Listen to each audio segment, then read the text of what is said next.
Hi, and welcome back. We have another hack for you. Hacking it up. So this is our second hack. Just to give you a reminder, it's still pretty early in our hacks career. A hack is a short, hopefully really quick tip on how to do something. So sort of shortcut to any of the longer episodes. Ultimately to improve our workflows. Yeah. Everyone's workflow. In this hack, we're talking about creating motion guidelines for your brand. You might not have thought about that. That's a hot topic. Yeah. So sometimes you're in a situation where you have to redo some old videos on your website. That's a pretty common thing for marketers. They look at the website. They're like, these videos could use some upgrading. Maybe it needs new branding. Maybe it needs new branding. Maybe you're working with an agency. You've done a bunch of brand revision type activities. So you got new brand guidelines, you got a new website, you got some social media templates, things like that. And you've thought about most of the things. You've thought about the font, colors, brand voice, tone, maybe some icons, maybe some photography. Maybe you've thought about some of those things. Yeah. And your website and brand are looking pretty good, but there's a disconnect when you come up against the idea of motion. Like, how does this brand move? It's a big question. It's a very big question. Yeah. So we believe the way you should approach brand motion is when you really start to understand tone and voice of your company.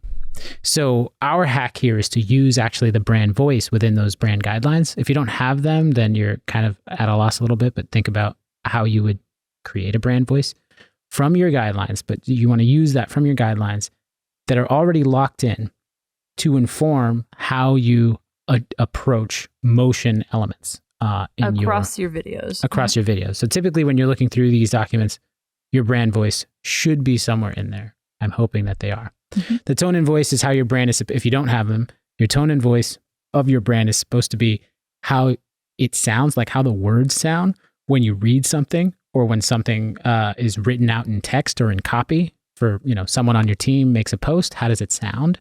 When you're maybe writing a blog or a website or a social post, any one of those things. Right. Keeping them consistent across the board. Yeah. Because they're representing the same company, ideally. So using that brand voice is an excellent indicator on how it moves because of the types of words that are usually generally used in there. So words like playful or dry, edgy or snarky or cutesy. You okay there?